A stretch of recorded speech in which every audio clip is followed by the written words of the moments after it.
comes the real day, delivering it well. Ladies and gentlemen, what do these people have in common? Do you know them? Of course, for our fellow expats, foreign lecturers, do you know this person? Have you seen him before? Chef Wan. He's a famous, internationally recognized Malaysian chef. Yeah, he's very famous. He's written a lot of recipe books. He is also famous. Everybody knows him. Yeah. Okay. Can I get a quick input from anybody, especially those who know both of them really well, superficially at a surface level? What do they have in common?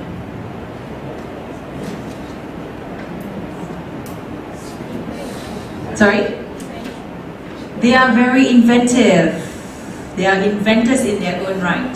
One invents the famous Apple technologies, iPads. One is inventive in terms of recipes, all kinds of recipes, fusion. Yeah? What else? Stage personality. Stage personality. They attract the attention of your viewers. What kind of personality? Could you elaborate on that? How do they manage their stage personality? When they go on stage, what happens? They are able to capture the attention of the audience. Yes, capturing the audience attention. How many of us watched the launching of iPhone?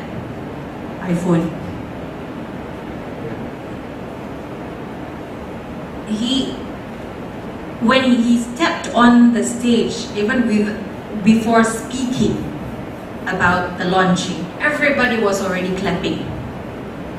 Yes, because the trademark of Steve Jobs is that when he starts to launch something, he will make it onto the stage. People know, oh, can't wait for this is a moment of truth. Another invention is coming, and he will announce it. He gets the applause.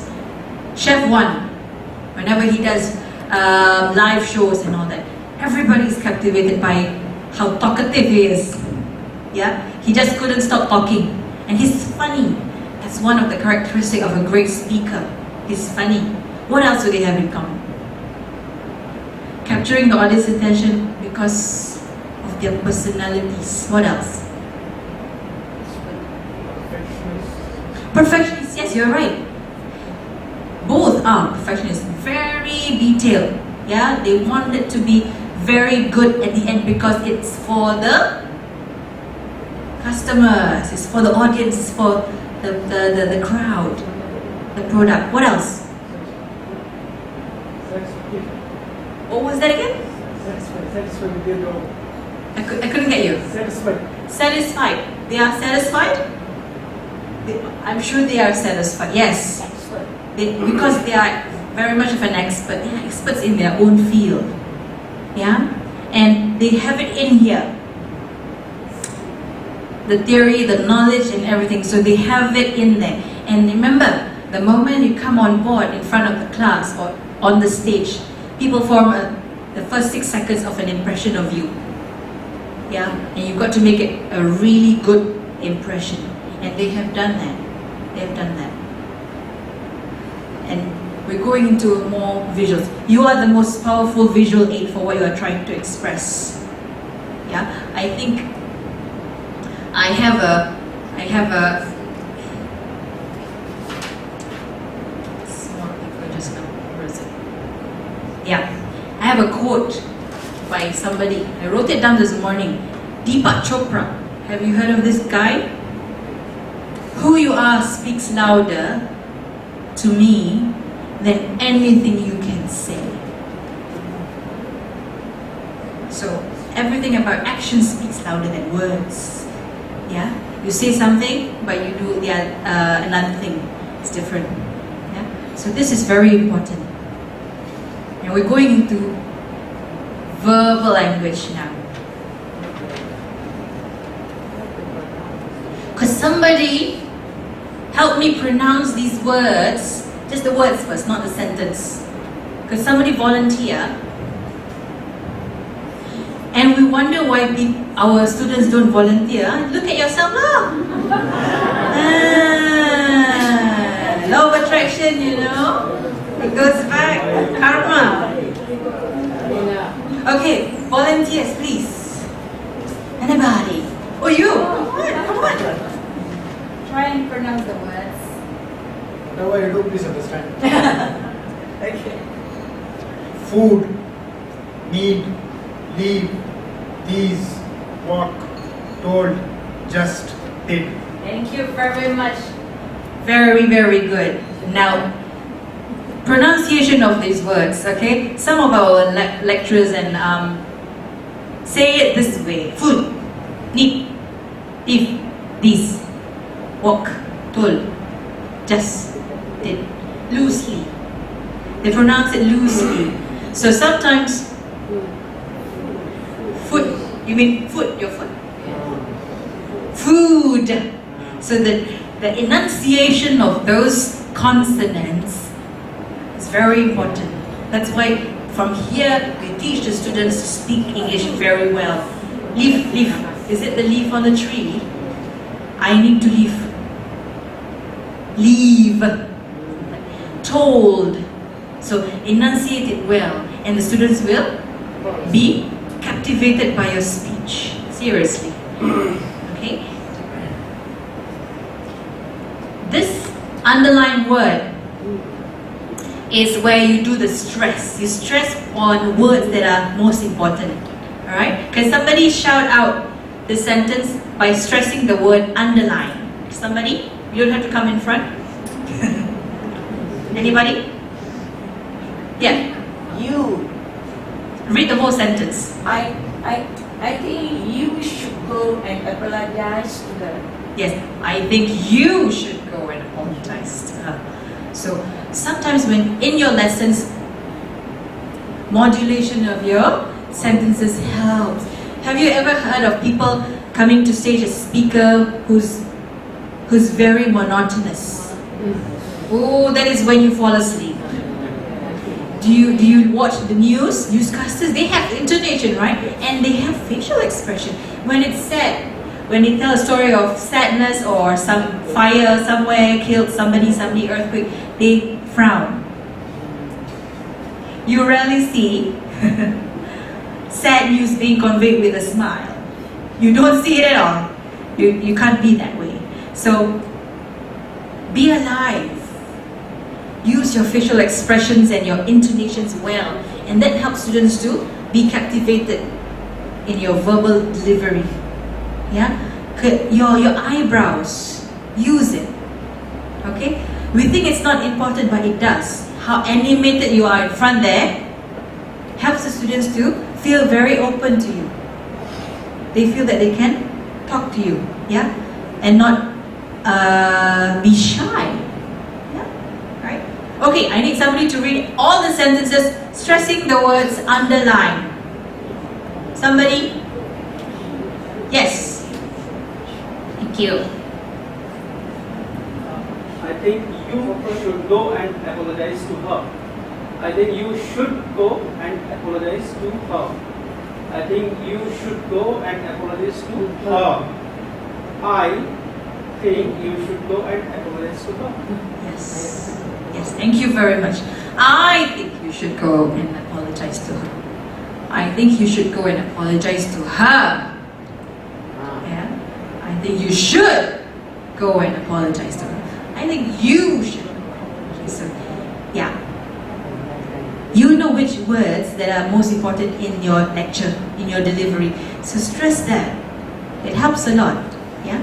Now, have a quick read of this short poem.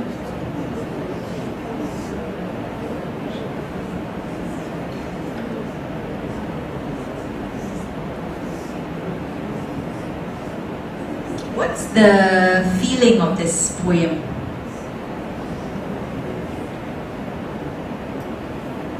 How does it sound like? What's the environment? What's the situation of this poem? Is it a happy one or is it a sad one? It's like embracing life, right? Live life to the fullest. Something like that. I want to volunteer. You can read this poem to match the feeling behind this. Boleh? Boleh? Anybody who like to volunteer? Try. Go out of your comfort zone, your boundaries. Come on. Jom lah. Nak kena bagi coklat ke? Dalam puasa fasting, cannot give chocolates. Who like to try? Tahir, pick one. Why me? Because I know you would love to do it, but you're just letting others to do it first. Me, them. Me, them. Oh, The Mahindra. please volunteer Dr. Mahendra. Yeah. Okay.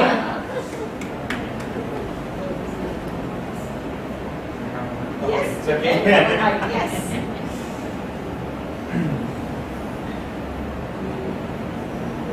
You have got to dance like there is nobody watching. Love like you will never be heard. Sing like there is nobody listening. And live like it's heaven on earth. Thank you very much. Very- Thank you very much. I think if I were to ask you to sing to Bollywood tunes, you probably can do better than that. Bollywood or Mollywood. You've got to dance like there's nobody watching. Love like you'll never be heard. Sing like there's nobody listening. And live like it's heaven on earth. Boleh tak? Boleh tak? Your intonation, your expression must be.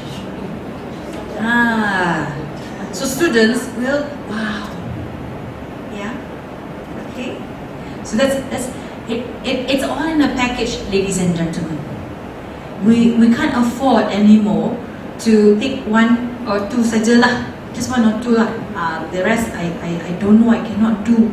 We have to be the whole package of the effective teachers and the fantastic lecturers that we are. Yeah? You know this person? Susan Boyle. Quickly, the history of this person. She went on British Idol. And Simon Cowell was one of the panel. Simon Cowell. Betul tak? Simon Cowell, yeah. He's one of the worst critics of the music industry. So once she went on stage, everybody gasped.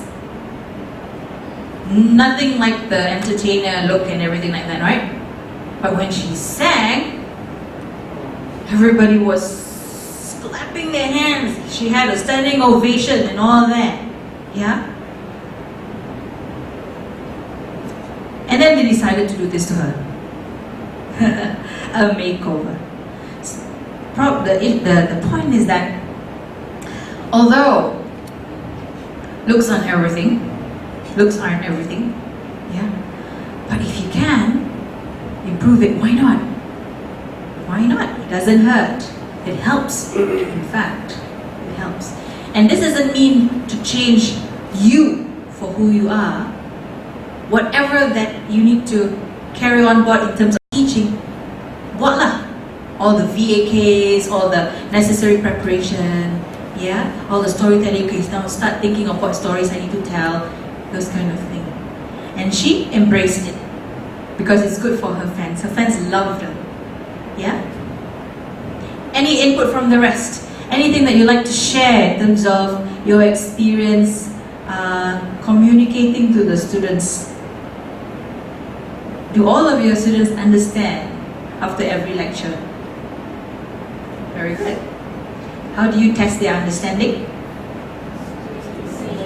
Q&As, yeah. And do they get good marks at the end of the quizzes and all that? Yeah. Okay. Right. How do you check their understanding through Q&As and all that? But bear in mind, our students are very much bookish. They go by the notes.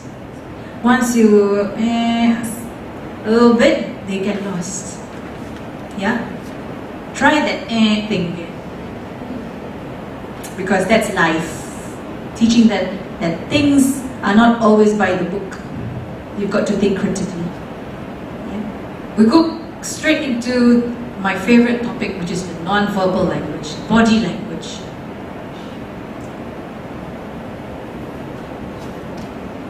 Turn yourself on by asking questions, talking to the audience to be more extroverted. One way is that, okay, have an open body stance. What do you make out of this?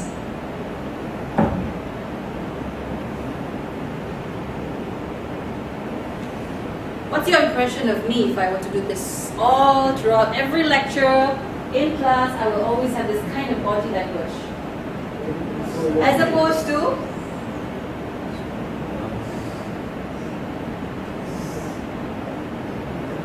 yeah.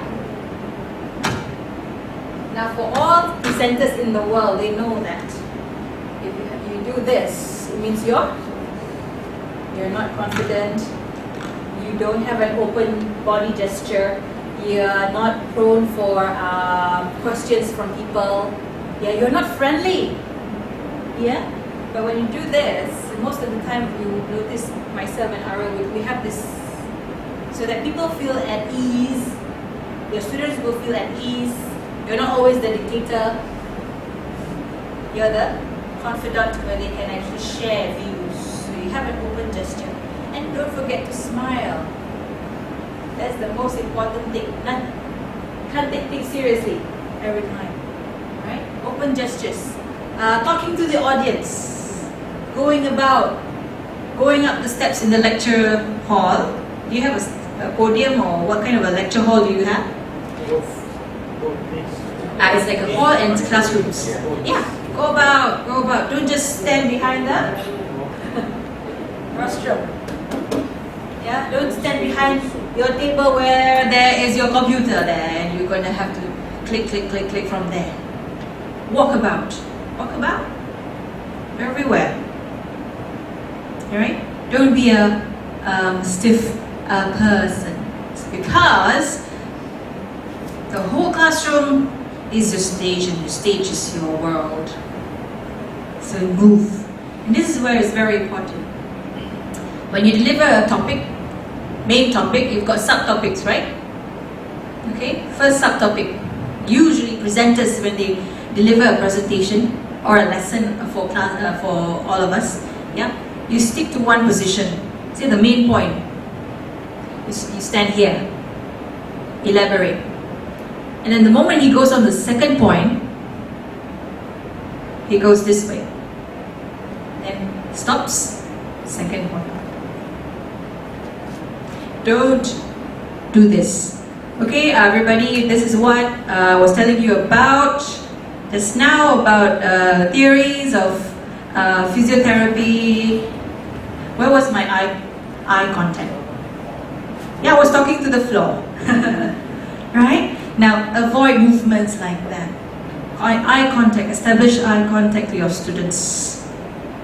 How do you feel whenever your dean or whoever, any top management have this kind of staff address, staff engagement and all that? How do you feel when you sit there in front there and your dean talks to everybody and he looks at you?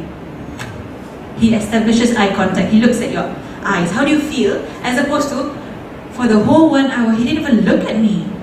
How do you feel? You feel insignificant, right? Yes. And so will your students. It's enough that you don't remember their names for the entire semester. Yeah? But please look at them. Notice them. Yeah? It means a lot to the students. Alright? Now again, point. Eye contact as well. So of course we know this. You know the history of Najib Tun Razak, right? How he became a better speaker. He was entirely brought up and educated in the UK. When he came back to replace his father, he couldn't speak a word of BM. So I could relate to this. When I was the director of Foundation Studies, the first ever student address I had to conduct when I went to college and on registration day. I just came back from my PhD, and of course, as a linguist, my English should be better than my BM. Alright? And there's a crowd here. Families, students bringing their families, their grandma, grandpas, and all that. Yeah, from kampongs as well. Yeah? And then it was my turn to speak. Believe it or not, ladies and gentlemen, I did everything in English for the first half an hour until a hand shot up from the back of the crowd. Obviously, it was a grandpa. He was saying in Malay, I'll translate for you. Doktor, Assalamualaikum. Kita ni datang dari kampung. We came from kampung. Tak adalah belajar English, bahasa Inggeris tu sangat. Tak erti lah faham. We don't understand English. We can't even speak. So, boleh ke tak bagi taklimat ni dalam bahasa Melayu? Kita ni nak faham susah betul lah, doktor. Can you please deliver it in BM? Because for us it's very difficult to understand. And I was like standing here, I was like, oh shit. Care for the audience, remember? Alright? At the time, I was really feeling really bad about doing that in English. And I said, okay, baiklah, okay, pakcik, minta maaf, okay, saya buat taklimat ni dalam bahasa. And I continued in BM. And believe it or not, my BM was terrible. Terrible. What I did the next time I came back, I said, I got to polish my BM.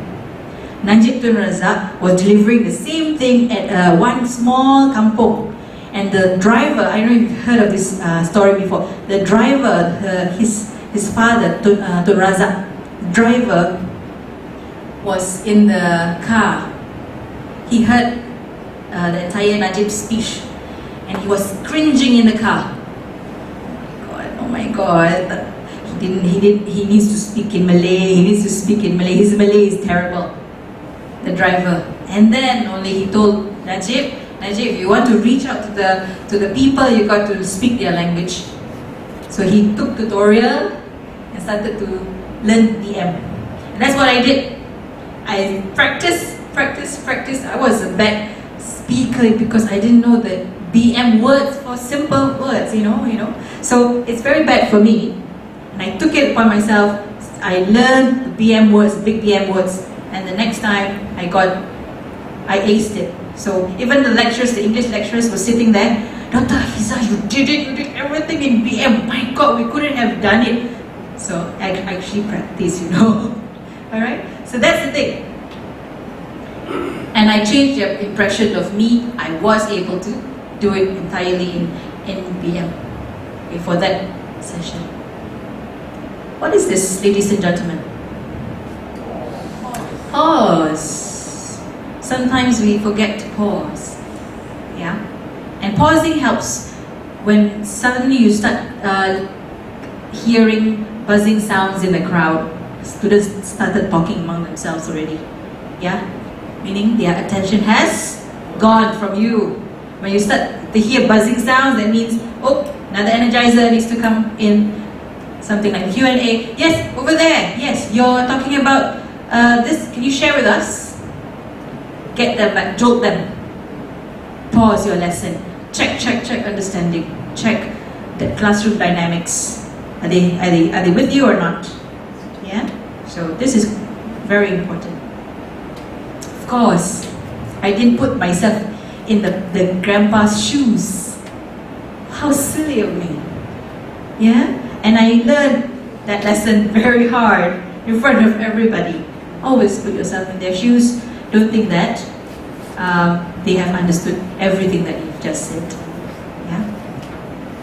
So at the end of the day, of the lesson, you close compellingly. What we do is, you usually do, is you summarize, right? You summarize, and we, as I mentioned just now, have a clear call for action. What's the homework? Recap. Okay, you had homework for me to do. Next tutorial needs what you need to do next time. Bring to class. Don't forget. Sometimes we have WhatsApp group for our students. You can also do that using the WhatsApp application. Any questions whatsoever? Probably you have done this already. It's probably a good refresher for all of you. Yeah. Thank you very much.